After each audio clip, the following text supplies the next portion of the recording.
Hello everyone, welcome to my channel. আজি বনাবলৈ গৈ আছো ফুলা ফুলা লুচি। এয়া চাওকচোন মই বনাবলৈ গৈ আছো এয়া বিট আৰু পালেং দি পেলাই বনাইছো। মানে লাডুটো এক্সট্ৰাকে মাৰি লৈ বেলি লৈ এনেকৈ বনাইছো। কোনে কোনে ভাল পায় জনাবচোন। এনেকৈ বনাই খাই অলপ ইউনিক ষ্টাইলৰ, খাবলৈও বহুত টেষ্টি হয়।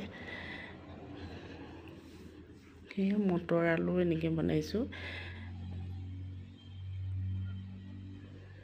বহুত ধুনীয়া লাগে, এবাৰ ট্ৰাই কৰিব।